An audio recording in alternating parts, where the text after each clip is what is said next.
동화를 하나 들려드리려고 합니다. 쉘 실버스타인이라고 하는 사람이 아주 오래전에 쓴 동화인데요. 우리 친구들아, 앞에 있는 화면을 한번 잘 보세요. 목사님이 여러분에게 동화를 하나 들리도록 할게요. 옛날에 한 그루에 나무가 있었어요. 그리고 그 나무에는 여러분들처럼 아주 예쁘고 착하고 귀여운 한 소년이 있었죠. 이 소년은 매일같이 이 나무에게로 달려와서 나뭇가지에 매달려 그네를 타고 또 그늘에서 잠을 자기도 하고 여름 내내 웃으며 행복하게 지냈어요. 소년은 나무를 무척 사랑했고 나무는 무척 행복했죠. 그런데 시간이 흘러서 소년은 점점 나이가 들어갔어요. 어느 날 소년은 나무에게 말했어요. 나무야, 내가 돈이 필요해. 너 나에게 돈을 좀 주면 좋겠는데. 그러자 나무가 대답했습니다. 어떡하지? 나는 돈이 없어.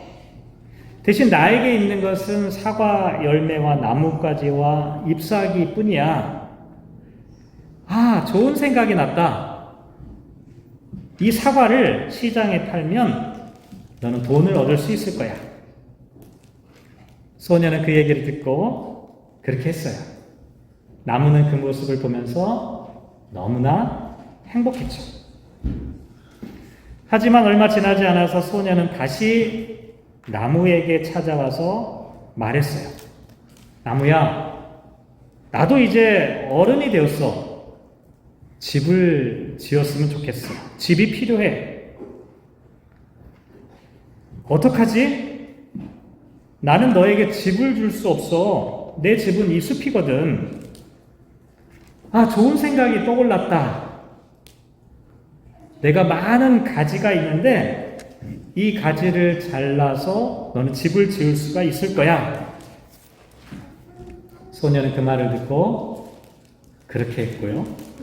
나무는 그 소년의 모습을 보면서 너무나 행복했어요. 시간이 또 흘렀어요. 소년은 다시 슬픈 눈으로 나무를 찾아와서 말했어요. 내 인생이 너무 쓸쓸해졌어. 고독해. 어디 멀리 여행을 떠나면 좋겠어. 그 이야기를 듣고 나무가 말했습니다. 어떡하지? 나는 이제 줄기밖에 남은 게 없는데. 아, 좋은 생각이 떠올랐다. 내 줄기를 잘라서 배를 만들면 네가 가고 싶은 곳 어디든지 멀리 여행을 떠날 수 있을 거야.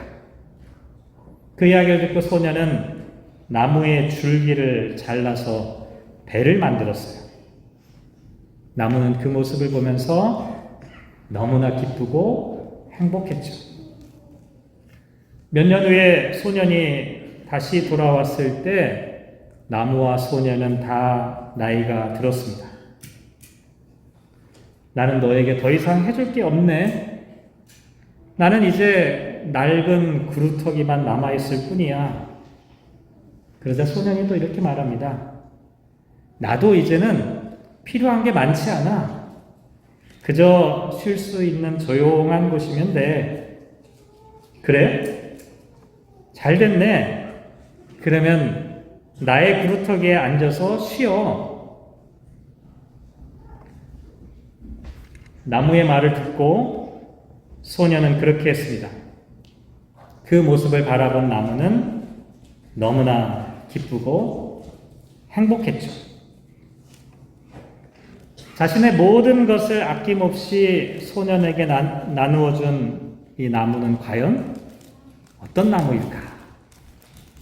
오늘 저와 여러분이 또 우리 푸른교회와 새싹교회 친구들이 함께 생각해 볼 주제입니다. 고린도후서 8장 9절 말씀에 보면 우리 주 예수 그리스도의 은혜를 너희가 알거니와 부요하신 이로써 너희를 위하여 가난하게 되심은 그의 가난함으로 말미암아 너희를 부요하게 하려 하심이다. 이렇게 말합니다. 사도 바울은 예수님을 부요하신 이, 한마디로 말해서 부자라고 표현하고 있습니다. 그런데 여기서 말하고 있는 부요함은 경제적인 부요함뿐만 아니라 하나님의 독생자이신 예수님께서 완전하신 분이기 때문에 전혀 결핍이나 부족함이나 허물이나 죄가 없는 충만한 분이다, 완전한 분이다라고 하는 뜻을 갖고 있죠. 그런데 이렇게 부요하신 예수님께서 가난하게 되셨습니다. 여기 나와 있는 가난도 경제적인 가난이 아니라 모든 것을 비우셨다는 뜻입니다. 실제로 예수님은 하늘 보좌를 버리고 인간의 몸으로 이 땅에 오셨지요. 전능하신 하나님의 아들에서 불완전한 인간의 아들이 되셨습니다. 그리고 하늘의 영광을 버리고 십자가에서 물과 피를 쏟으면서 죽으셨습니다. 이렇게 예수님은 모든 것을 버리고 모든 것을 비우고 모든 것을 나눠주고 가난하게 되셨습니다. 왜 이렇게 하셨을까요? 그 이유는 단 한 가지입니다. 사도 바울은 이렇게 말하죠. 너희를 위하여, 너희를 부요하게 하기 위하여. 예수님께서는 아낌없이 주는 나무처럼 저와 여러분을 위해 당신의 모든 것을 주셨다는 것이죠. 그러면 어떤 사람이 이렇게 예수님께서 아낌없이 주는 나무처럼 아낌없이 주심을 받는 그런 사람일까? 마가복음 5장에 나와 있는 이야기를 통해서 우리가 생각해 볼 수가 있는데요. 25절에 보면 그 사람이 등장하죠. 12해를 혈루증으로 알아온 한 여자가 있었습니다. 12해. 12이라고 하는 숫자는 실제 12를 의미하기도 하지만 아주 오랜 기간을 상징하기도 합니다. 이스라엘 백성들은 오랜 세월을 이야기할 때 크게 두 가지 단어를 사용했는데요. 하나는 12 아니면 40. 둘 다 아주 오래된 시간을 나타내는 표현이었습니다. 결국 이 여인은 12년 동안, 아니, 인간이 경험할 수 있는 가장 길고 오래되고 지루한 그 시간 동안 병을 앓고 있었던 것이죠. 그동안에 이 여인은 병을 치료하기 위해 갖은 노력을 다 기울였습니다. 그런데 26절을 보면 많은 의사에게 많은 괴로움을 받았고 가진 것도 다 허비하였을 때 아무 효험이 없고 도리어 더 중하여졌다. 도대체 이 여인이 어떤 병에 걸렸던 것일까요? 이 여인이 걸린 병은 혈루증이라는 병이었습니다. 남자들에게만 유전적으로 발생하는 혈우병이라는 게 있는데 이것과는 좀 달라요. 혈루증은 레위기 15장 25절에서 언급하고 있는 유출병이라고 하는 질병입니다. 현대의학에서는 암이나 종양 혹은 염증으로 인해 여자들이 월경과 상관없이 출혈이 계속되는 병이라고 알려져 있습니다. 문제는 여기 있죠. 출혈이 계속되는 병. 출혈이 멈추지 않고 있기 때문에 사람들은 이 여인을 불결하다고 생각했습니다. 이 여인만 불결한 게 아니라 이 여인의 병이, 불결함이 다른 사람에게도 전염된다라고 생각했던 것이죠. 이 여인은 꼼짝달싹 할 수가 없었습니다. 물건을 만질 수도 없었고 다른 사람을 만질 수도 없었습니다. 사랑하는 자식이 있어도 그 자식의 손을 잡을 수조차 없었던 것이죠. 한마디로 혈루증에 걸린 이 여인은 저주를 받았다라고 생각하게 되었습니다. 이렇게 혈루증에 걸린 사람은 병 자체도 대단히 힘들었지만 사람들과 하나님으로부터 격리되고 분리되어야 했기 때문에 정신적으로도 쉽지 않았습니다. 불안감이 엄습해왔고 점점 우울증에 빠지고 마침내는 심각한 정신질환에 이르게 되는 경우가 많았지요. 여러분 한 번쯤은 들어보셨을 겁니다. 긴 병에는 효자가 없다. 무슨 얘기일까요? 아무리 마음이 착한 사람이라도 오랜 기간 동안 병에 걸린 사람을 돌보다 보면 그 사람도 지친다는 겁니다. 처음에는 좋은 마음으로 부모님을 돌본다고 시작했지만 나중에는 마음이 강팍해지는 것이죠. 이 여인이 12년 동안 이렇게 아파왔다는 것은 무슨 뜻이겠습니까? 주변에 있는 사람들의 마음도 점점 힘들어졌다는 것이죠. 처음에는 이 여인을 얼마나 돌보고 싶었겠습니까? 그런데 시간이 지나면 지날수록 병은 치유되지 않으니 이 여인을 점점 멀리 할 수밖에 없었던 것이죠. 이 여인은 이렇게 몸과 마음과 정신과 영혼이 피폐해진 채로 12년 동안을 살아야만 했습니다. 모든 것을 잃어버린 가장 가난한 사람이 되었던 것이죠. 그런데 이 여인에게 한 줄기 희망의 소식이 들려왔습니다. 그것은 바로 예수님에 대한 소문이었죠. 아마도 예수님께서 이 마을 저 마을 다니면서 많은 기적을 행하셨던 이야기가 이 여인에게도 전달되었던 모양입니다. 그 이야기를 듣고 이 여인이 결심하죠. 그리고 27절 말씀에 보면 예수의 소문을 듣고 무리 가운데 끼어 뒤로 와서 그의 옷에 손을 대었다라고 말합니다.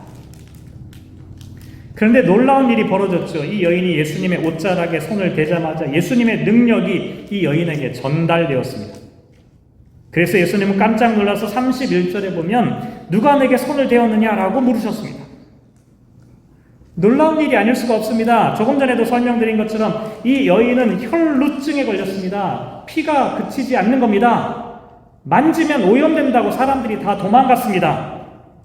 이 여인이 손을 대기만 하면 사람뿐만 아니라 모든 것들이 다 오염되고 불결하게 될 수밖에 없습니다. 그러니 이런 논리로 보면 이 여인이 예수님의 옷자락을 만지면 어떻게 되겠습니까? 예수님의 옷자락이 불결하게 되어야만 하겠지요. 그런데 정반대의 일이 벌어지게 된 것입니다. 29절에 보면 이에 그의 혈루 근원이 본 마름에 병이 나온 줄을 몸에 깨달으니라. 이 여인이 지니고 있는 유출병이 예수님을 더럽히기는커녕 거꾸로 예수님의 능력이 이 여인에게 전해졌다. 그래서 이 여인의 병이 치유함을 받게 되었다라고 말하고 있는 것이죠. 도대체 어떻게 이런 일이 일어나게 된 것일까요? 예수님의 옷자락에 무슨 특별한 능력이 있는 것일까요? 아닙니다.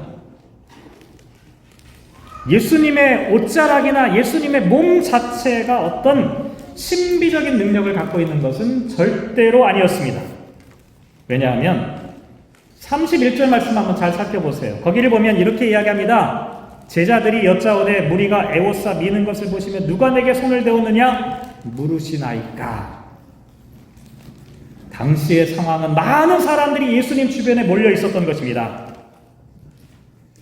많은 사람들이 예수님 주변에서 예수님을 만지고 싶었고 예수님과 함께 하고 싶었던 그 광경입니다. 그러니까 이 여인의 손길뿐만 아니라 다른 사람들도 우연치 않게 아니면 의도적으로라도 예수님의 몸과 서로 맞닿을 수 있었다는 것이죠. 그런데 예수님은 누가 내게 손을 대었느냐라고 말씀하면서 다른 사람들과 다른 이 한 여인을 찾으셨습니다. 왜 그러셨을까요? 그 이유는 분명합니다. 이 여인은 주변에 있었던 수많은 다른 구경꾼들과는 전혀 달랐던 사람이었기 때문입니다. 예수님은 알고 계셨습니다. 이 여인이 누구보다도 간절한 마음으로 예수님께 닿으려고 했다는 사실. 그저 우연치 않게 예수님의 어깨를 부딪힌 사람들과 달리 이 여인은 정말로 간절한 마음으로 내가 예수님의 옷자락이라도 한번 만져보고 싶다라고 하는 그 마음으로 예수님께 다가왔던 한 여인이었습니다. 예수님은 이것을 아셨던 것이죠.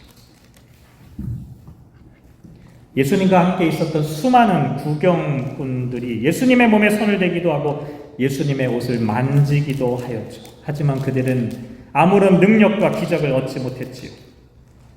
하지만 혈루증 여인은 12년 동안 혈루증으로 몸과 마음과 영혼과 정신이 온통 망가진 이 여인에게 유일하게 남아있는 희망은 예수님의 옷자락 하나라도 잡아보는 것이었습니다. 그래서 그 표현이 이렇게 나와 있죠. 그의 옷에만 손을 대어도 구원을 받으리라. 이 여인의 간절한 고백이었습니다. 이 여인의 마음속에 담겨져 있는 예수님을 향한 마음이었던 것이죠. 사실 마가복음에 예수님의 옷자락을 만졌던 이 여인의 이야기는 이 여인에게만 해당되는 이야기는 아닙니다. 마가복음 3장 10절 말씀에 보면 이는 많은 사람을 고치셨으므로 병으로 고생하는 자들이 예수를 만지고자 하여 몰려왔다라고 하는 말씀을 기록하고 있습니다. 이 혈루증에 걸린 이 여인보다 먼저 수많은 병자들이 똑같은 마음으로 예수님께 찾아와 예수님의 옷자락을 만지려고 했던 사람들이 있었다는 것이죠. 또 마가복음 5장 6장 56절 말씀에 보면 아무데나 예수께서 들어가시는 지방이나 도시나 마을에서 병자를 시장에 두고 예수께 그의 옷가에라도 손을 대게 하시기를 간구하니 손을 대는 자는 다 성함을 얻으니라 라고 말씀하고 있습니다. 예수님의 옷가에라도 손을 대면 낫겠다라고 하는 희망을 갖고 예수님을 찾아온 사람들, 그 사람들이 다 치유함을 받았다라고 기록하고 있다는 것이죠. 이들은 모두 예수님을 만지려고 했고 예수님의 옷자락, 옷가에라도 손을 대고 싶었습니다. 왜냐하면 이들에게는 마지막 희망이 바로 예수님이었기 때문이죠. 자신들의 비통함과 자신들의 가난함을 채워줄 수 있는 분이 어디에도 없었기 때문입니다. 이들의 텅 빈 마음을 채워줄 수 있는 것이 다른 곳에서는 아무 데서도 찾을 수가 없었던 것이죠. 그래서 이들은 자신들의 가난하고 병들었던 이 마음을 채워줄 수 있는 마지막 희망으로 예수님을 바라봤던 것이죠. 나의 가난함을 채워주실 분이 바로 예수님이구나. 그래서 예수님의 옷자락을 잡으려고 했던 것이죠. 근데 제가 오늘 본문 말씀 보면서 특이하게 느낀 점이 하나 있습니다. 그것은 30절 말씀에 보면 예수께서 그 능력이 자기에게서 나간 줄을 곧 스스로 아셨다라고 말합니다. 정확하게 이 말씀을 여러분에게 설명드리면 이런 겁니다. 예수님께서 이 여인을 만나가지고 적극적으로 자기의 능력을 발휘해서 이 여인의 혈루증을 치료해 주신 것이 아니라 이 여인의 행동 때문에 예수님께서 능력을 베풀지 않을 수 없었다라고 하는 것처럼 보입니다. 그냥 능력이 빠져나간 것처럼 이야기하고 있다는 거예요. 제가 이 말씀을 보면서 드디어 발견했다. 예수님의 약점. 완벽하시고 완전하신 예수님에게는 유일한 약점이 하나 있습니다.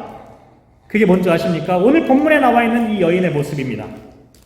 간절한 믿음과 가난한 심령으로 예수님을 찾아오는 사람들의 요청을 예수님은 절대로 거절하지 못하신다는 겁니다. 이게 예수님의 약점입니다. 예수님께서 이 땅에 오신 목적 자체가 가장 가난하고 약한 사람들에게 당신의 부요함을 나눠주기 오셨기 때문에 이 여인처럼 가난한 심령으로 텅 빈 마음으로 주님의 옷자락이라도 붙잡기를 원하는 사람들에게는 주님의 능력을 베풀어 주신다는 것이죠. 그런데 궁금한 것은 이것입니다. 도대체 이 여인은 어떻게 이 사실을 알았을까? 예수님께서 도저히 거부할 수 없는 그런 믿음으로 예수님을 찾아오게 된 것일까? 조금 전에도 말씀드렸지만 예수님과 함께 동시대를 살았던 사람들은 많이 있었습니다. 예수님의 동네 사람들 한번 생각해 보세요. 친구들 생각해 보세요. 선배, 후배들, 동네 어른들, 수많은 사람들이 예수님을 직접 보고 만났습니다. 이들은 아마도 이렇게 말했겠죠. 예수님에 대해서, 예수님에 관해서 누구보다도 잘 알고 있다. 하지만 예수님은 이런 사람들에게는 아무런 기적도 행하실 수가 없었습니다. 예수님은 고향에서는 어떠한 기적도 행하지 못하셨다라고 말하고 있죠. 왜 그랬을까요? 아는 것이 참으로 아는 것이 아니기 때문입니다. 보는 것이 참으로 눈을 뜬 것이 아니기 때문이죠. 사실 우리가 하나님을 잘 안다고 생각하는 것이 어쩌면 가장 위험한 생각일지도 모릅니다. 너무나 확신에 차서 예수님을, 하나님을 마치 내 손아귀에, 내 호주머니에 넣고 있다라고 생각하는 것처럼 행동하는 것은 정말로 하나님을 모르는 사람의 모습입니다. 하나님은 파악되는 분이 아닙니다. 인간의 지성과 감성과 인간의 모든 능력으로 하나님이 파악된다면 그건 하나님이 아닙니다. 인간의 관찰의 대상일 뿐인 것이죠. 하나님은 손에 잡히는 분이 아니죠. 그래서 우리가 하나님을 아는 게 아니라 믿을 수밖에 없는 것입니다. 우리가 하나님을 믿을 수밖에 없는 이유는 하나님을 알 수 없기 때문에 그렇습니다. 물론 우리가 천국에 가면 얼굴과 얼굴을 마주 대하듯이 분명히 하나님을 알 수 있을 것입니다. 하지만 지금은 보이지 않고 파악되지 않기 때문에 믿는 것입니다. 이것이 한편으로는 믿음의 한계이면서 동시에 믿음의 위대함입니다. 보이지 않음에도 불구하고 믿는 것. 이렇게 믿음은 하나님을 나의 지식이나 경험 안으로 가두는 것이 아니라 말 그대로 믿는 것입니다. 신뢰하는 것입니다. 자신의 인생을 거기에 맡기는 것이죠. 여인의 믿음은 이론적으로, 지식적으로 대단한 믿음이 아니었습니다. 하지만 이렇게 믿었던 것이죠. 자신의 한계 끝에서, 막다른 골목 끝에서 이 여인은 예수님께 대한 믿음을 던졌던 것입니다.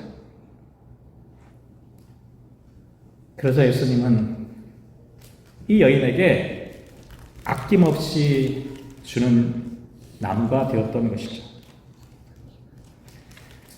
사랑하는 성도 여러분, 우리 새싹교회 푸른교회 친구들, 예수님은 가장 부유한 분이지만 인간의 몸으로 이 땅에 오셔서 가장 가난한 자가 되셨습니다. 예수님께서 가난하게 되신 이유는 이 여인처럼 가난한 자들을 부유하게 하기 위함이었죠. 이 여인처럼 인생의 마지막 한계 끝에서 믿음으로 주님의 옷자락을 붙잡는 사람들에게 예수님의 부요함을 아낌없이 나눠주려고 이 땅에 오신 것이죠. 앞에서 아낌없이 주는 나무 이야기를 함께 여러분에게 들려드렸는데요. 소년은 나이가 들어도 소년이라고 표현하고 있어요. 그런데 이 소년은 자기를 위해 모든 것을 나누어준 이 사과나무의 마음을 언제쯤 알게 되었을까? 궁금해졌습니다. 언제쯤 이 소년은 저 사과나무가 나를 위해 모든 것을 다 주었구나. 아마도 소년이 청년이 되고 장년이 될 때까지 몰랐을 겁니다. 그런데 이 소년이 나이가 들어 자기도 모든 것을 나누어 주는 어른이 되었을 때, 저는 이제 철이 들었을 때라고 말하고 싶은데요. 그래서 자기 자신도 나무의 그루터기처럼 모든 것을 나누어주고 텅 빈 존재가 되었을 때, 그제서야 자신을 위해 아낌없이 주는 나무가 되었던 것이 누구인지를 깨닫지 않았을까.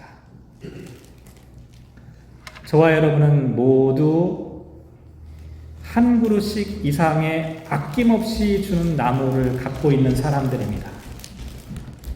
새싹교회 푸른교회 친구들도 마찬가지. 여러분들 뒤에는 아낌없이 주는 나무들이 다 한 그루씩 있습니다. 모르는 거죠? 아낌없는 사랑을 받으면서 지금까지 살아왔는데 모든 것을 내어주는 그런 분들이 내 뒤에 계셨는데 사실 우리가 잘 모르죠. 육신의 부모뿐만 아닙니다. 육신의 부모도 그렇게 아낌없이 나눠주는 사랑을 갖고 있는데 우리 영혼의 부모님이신 하나님께서는 어떠하시겠습니까? 아낌없는 사랑을 저와 여러분에게 부어주셨죠. 이것을 우리는 기독교적인 용어로 은혜라고 말합니다. 저와 여러분은 아낌없이 부어주는 하나님의 은혜를 받으며 살아온 사람들입니다. 이렇게 하나님의 은혜와 사랑을 받은 사람들 어떻게 살아야 할까? 사도 바울은 이렇게 말하죠. 고린도후서 2장 14절 말씀에 보면 이제 너희의 넉넉한 것으로 그들의 부족한 것을 보충함은 후에 그들의 넉넉한 것으로 너희의 부족한 것을 보충하여 균등하게 하려 함이라. 우리의 부모님, 우리의 하나님께서 아낌없이 주는 나무가 되어 우리들에게 모든 것을 나누어 주셨던 것처럼 이제는 우리가, 여러분들이 또 다른 아낌없이 주는 나무로 살아가라는 뜻입니다. 사랑하는 성도 여러분, 아낌없이 주는 나무, 우리가 살아가야 될 삶의 의미와 목표입니다. 이와 같은 나무로 성장해가는 새싹교회, 푸른교회, 우리 모든 성도들 다시 받으시기를 주님의 이름으로 축복합니다. 기도하겠습니다.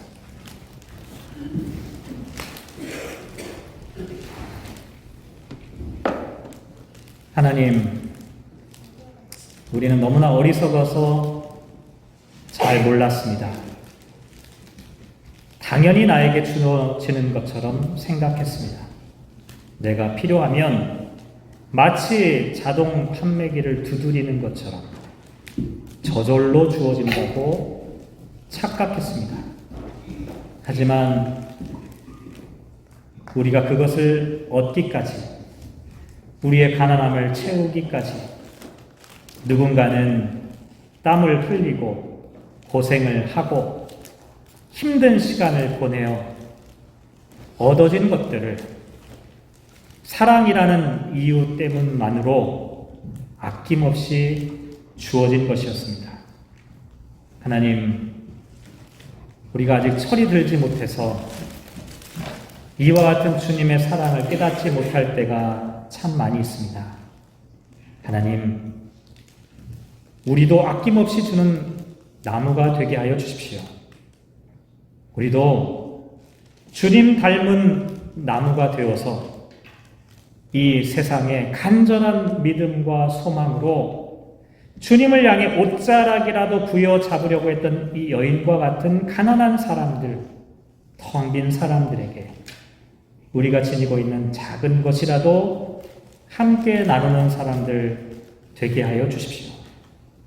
팍팍하고 또 인색하고 강팍한 세상 가운데 살지만 우리는 부드럽고 따뜻하고 함께 나눔으로 인해 축복을 누리며 우리 모든 사람들이 살아갈 수 있도록 주님 인도하여 주십시오.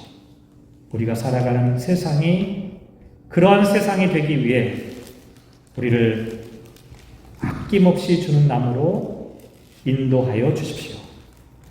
함께 하시기를 간절히 소망하며 이 모든 말씀 예수님의 이름으로 기도합니다.